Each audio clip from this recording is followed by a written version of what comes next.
الرجيم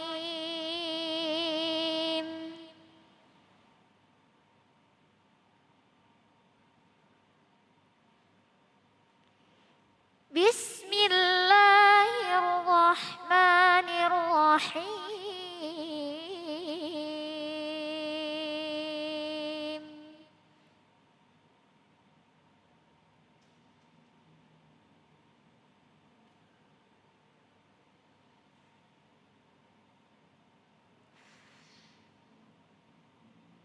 يا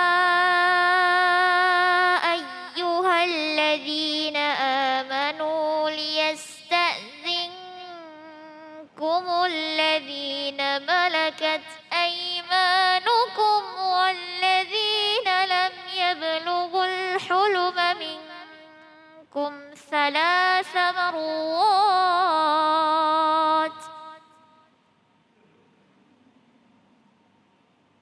من قبل صلاة الفجر وحين تضعون ثيابكم من الظهيرة ومن بعد صلاة العشاء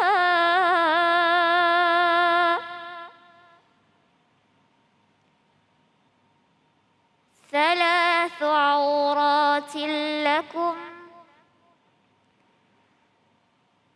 ليس عليكم ولا عليهم جناح بعدهم طوافون عليكم بعضكم على بعض كذلك يبين الله لكم الآيات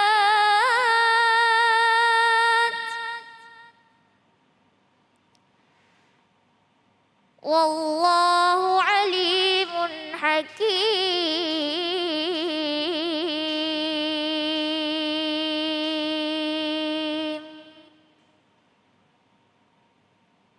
صدق الله العظيم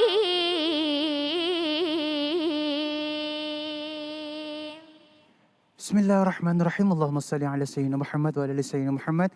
Assalamualaikum warahmatullahi wabarakatuh. Masya Allah, Alhamdulillah alamin, di hari yang insya Allah penuh dengan barokah ini. Kembali lagi saya Ali Zainal menemani pemirsa di rumah di dalam Cahaya Hati Indonesia. Dan baik, Alhamdulillah alamin, di hari ini kita punya 3 tema yang sangat luar biasa. Jadi pemirsa di rumah jangan sampai lewatkan dari awal sampai akhir nanti ya. Yang pertama, privacy jangan jadi konsumsi. Tuh yang pertama ya, seperti apa pembahasannya.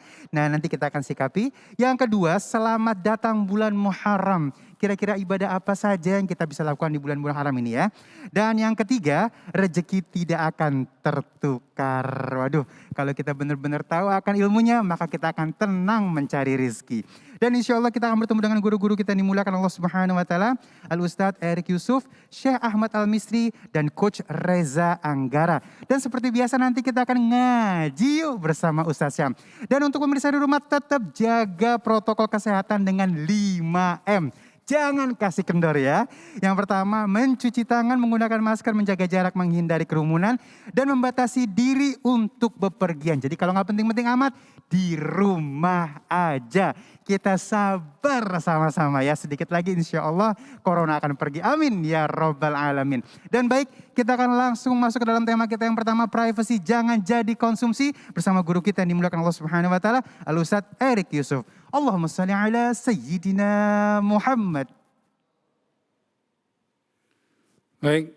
A'udzubillahi minasyaitonirrajim. Bismillahirrahmanirrahim.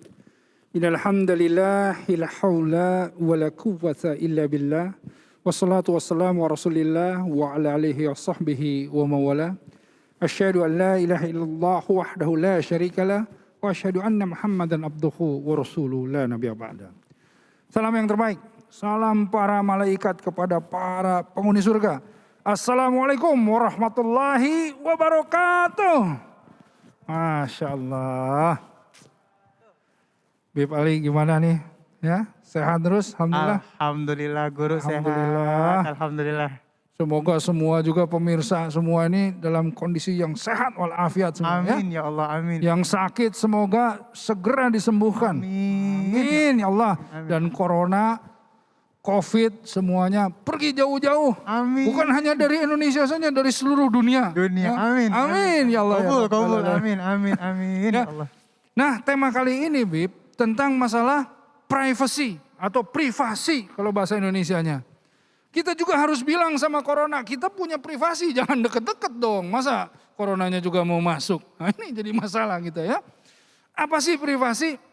Begini, kalau kita lihat privasi dalam Kamus Besar Bahasa Indonesia KBBI itu, privasi itu sebetulnya kebebasan atau keleluasaan ya, atau ruang bagi pribadi. Jadi keleluasaan pribadi, ruang buat pribadi, kebebasan buat pribadi gitu.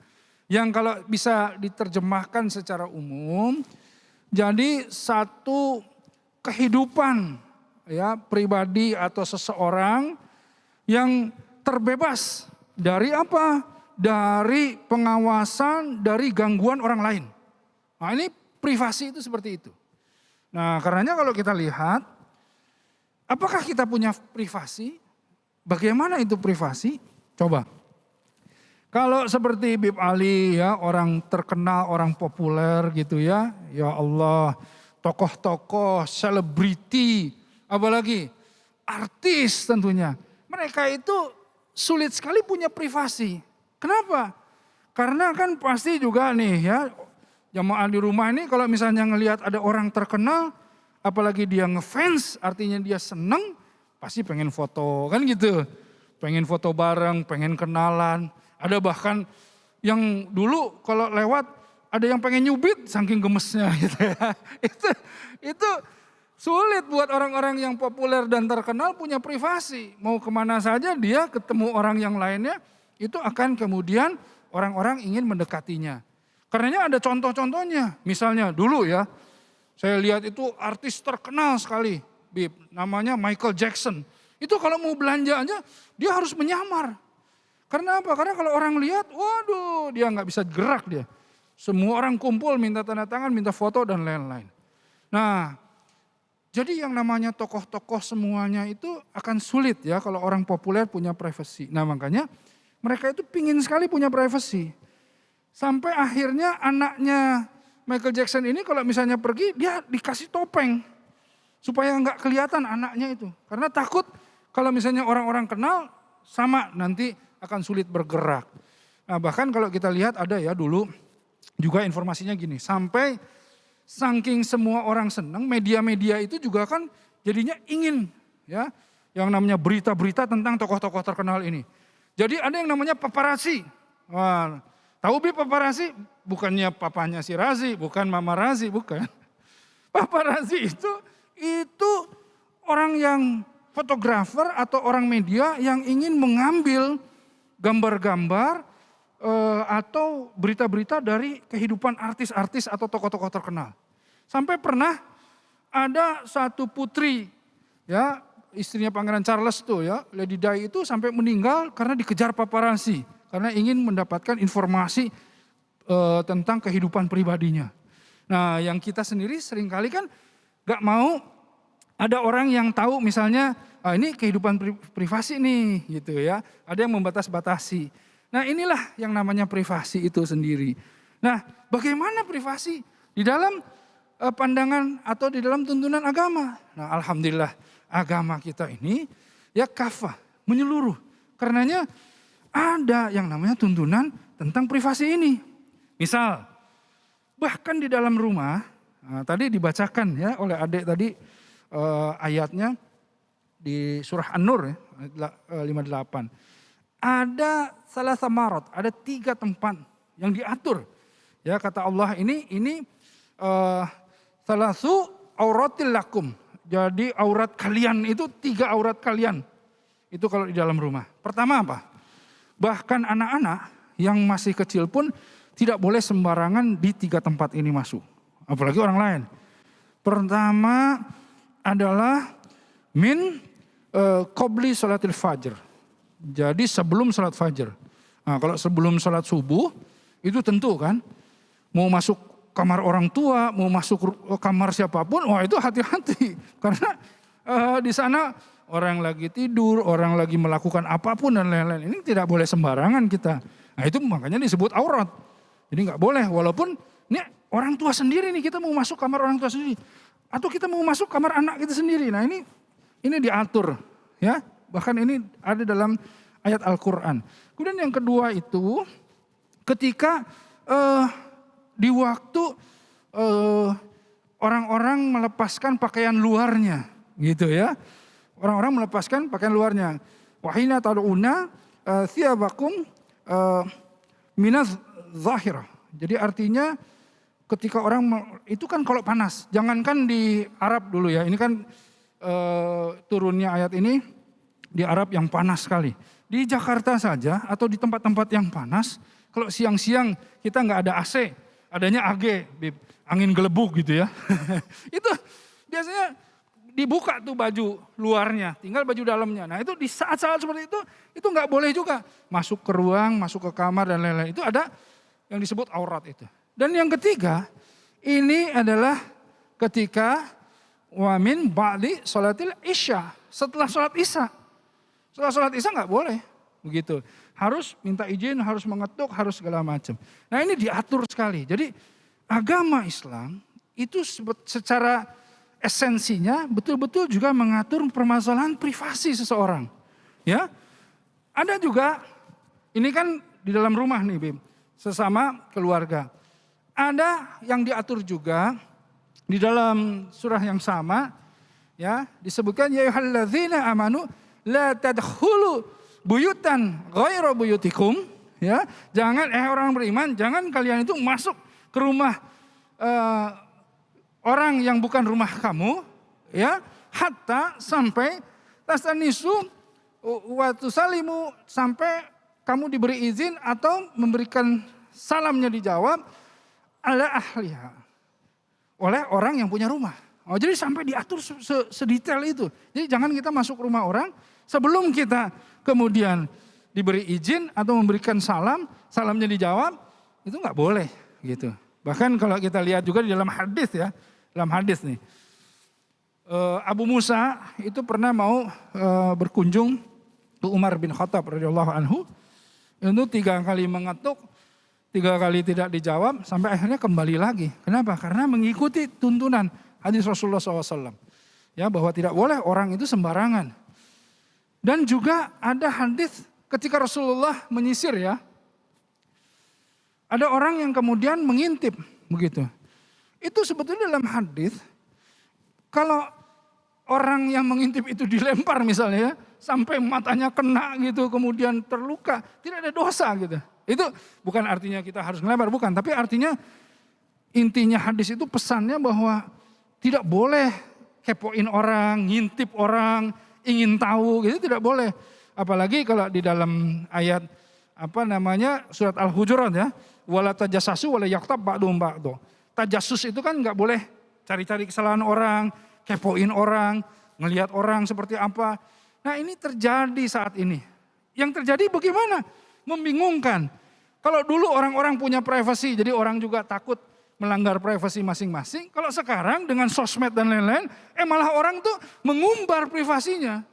Mengumbar aib, ya kan? Curhat malah di sosmed. Rumah tangga ada yang berantem suami istri, malah kemudian curhatnya di sosmed. Ini kan jadi privasinya jadi acak-acakan. Nah disinilah yang kemudian ada orang-orang yang memang mungkin juga mencari sensasi dari itu semuanya. Mencari followers gitu ya, subscribers dan lain-lain, sampai akhirnya ini dilanggar. Ya, jadi intinya adalah kita masuk ke privasi orang nggak boleh, dan kita sendiri kemudian mengumbar aib dan lain-lain juga, itu juga dilarang, nggak boleh. Inilah ada tuntunannya semuanya. Nah karenanya kalau kita lihat betapa agama ini menjaga masuk ke dalam, kalau Imam Nawawi itu memasukkan hadis-hadis ini ke dalam hadis-hadis adab. Jadi ada etikanya, ada adabnya di dalam kita kehidupan sehari-hari, bergaul dan lain-lain itu ada adabnya. Jangan kita melanggar privasi orang, bahkan bertanya sesuatu yang sensitif, ya itu pun melanggar privasi. Nah, disinilah adabnya.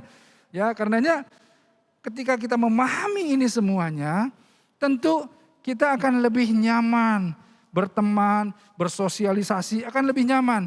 Karena kalau kita melanggar, akhirnya apa? Akhirnya saling membuka aib, saling cari-cari kesalahan. Setelah itu apa yang terjadi? Jadilah gibah, jadilah kemudian tadi itu. Ketika orang privasinya dilanggar, pasti kan ada satu yang tidak suka gitu. Atau misalnya ada orang yang kemudian mengumbar. Jadinya apa yang terjadi? Jadinya jadi bahan pembicaraan orang-orang banyak, dan pembicaraan orang-orang banyak yang membicarakan hal-hal yang buruk, bisa jadi kita terjebak di dalam dosa. Nah, kalau sudah seperti itu, hati-hati dengan dosa jariah. Nah, kan kenapa dosa jariah? Dia posting sesuatu yang belum tentu benar, atau yang benar tetapi buruk masuk ke dalam gibah. Akhirnya berjuta-juta orang di sosial media ini membenarkan itu. Apa yang terjadi? Kita terjebak di dalam dosa-dosa seperti itu. Naudzubillah min dzalik. Masya Allah, terima kasih guru ilmunya. Tuh ya, jadi privacy ini kita harus jaga, dan kita memang juga punya privacy.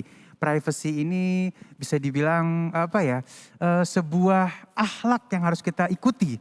Jangan sampai kita melewatinya, Masya Allah ya. Dan baik pemirsa di rumah, Masya Allah, sesaat lagi kita akan membahas tentang tema kita yang kedua, selamat datang bulan Muharram. Kira-kira ibadah apa saja yang kita bisa lakukan di bulan Muharram bersama guru kita yang dimuliakan Allah Subhanahu wa Ta'ala, Syekh Ahmad Al-Misri. So, jangan kemana-mana, tetap bersama kami di Cahaya Hati Indonesia.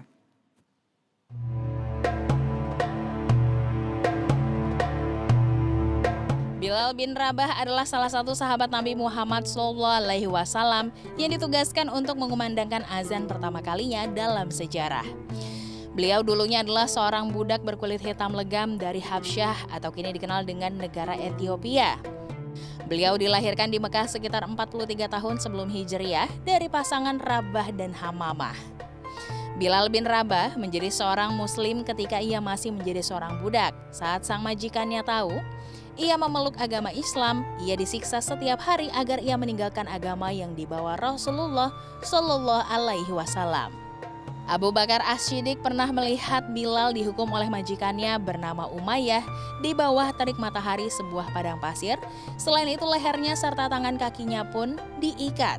Bilal ditelentangkan menghadap matahari dan dadanya diletakkan batu yang besar sampai nafasnya terasa sesak. Melihat hal tersebut, Abu Bakar As-Siddiq pun merasa sedih. Kemudian membayar mahar kepada Umayyah untuk membeli Bilal kepadanya. Setelah memiliki Bilal, Rasul memerintahkan Abu Bakar untuk memerdekakan Bilal dan menjadikan Bilal seorang muazin karena suaranya yang merdu. Sejak itulah Bilal selalu berada di dekat Rasulullah SAW. Bahkan Bilal ikut berhijrah bersama Rasulullah ke kota Madinah, tempat tinggalnya pun tidak jauh dari tempat tinggal Rasulullah. Bilal menjadi ahlul sufah di sekitar area Masjid Nabawi bersama para sahabat Nabi. Sementara Rasulullah berada di sebuah bilik yang masih menyambung pada kawasan Masjid Nabawi. Selain itu, Bilal selalu menjaga Rasulullah kemanapun dan dimanapun Rasul berdakwah, bahkan dalam keadaan peperangan atau dalam keadaan sholat. Pada zaman itu, untuk mengetahui masuknya tiap-tiap waktu ibadah sholat, Rasul hanya mengandalkan bayang-bayang matahari melalui malaikat Jibril. Selanjutnya umat Islam berkumpul terlebih dahulu ketika waktu bayang-bayang matahari itu muncul. Selain itu, menurut sejarah, pada masa itu umat Islam juga bermusyawarah mencari alternatif lainnya seperti meniupkan trompet dan lonceng. Namun hal tersebut tidak jadi terwujud sebab menyerupai tradisi kaum Yahudi dan Nasrani.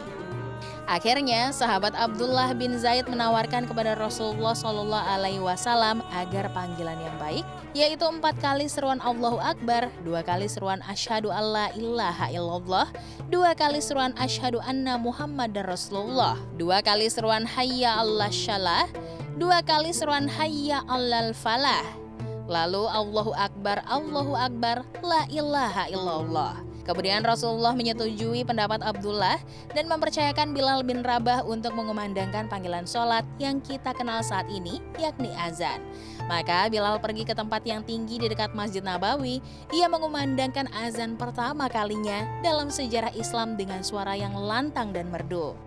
Sejak itulah Bilal bin Rabah dikenal sebagai muazin di era Rasulullah Shallallahu Alaihi Wasallam. Namun ketika Rasul wafat setelah mengerjakan haji wada, Bilal tak sanggup lagi untuk mengumandangkan azan. Setiap kalimat "aku bersaksi bahwa Muhammad adalah utusan Allah", Bilal selalu menangis, terbata-bata, kemudian tersungkur. Untuk mengusir sedihnya dan kerinduan terhadap Rasul yang begitu besar, Bilal pun hijrah ke kota Damaskus dan wafat pada tahun 20 Hijriah.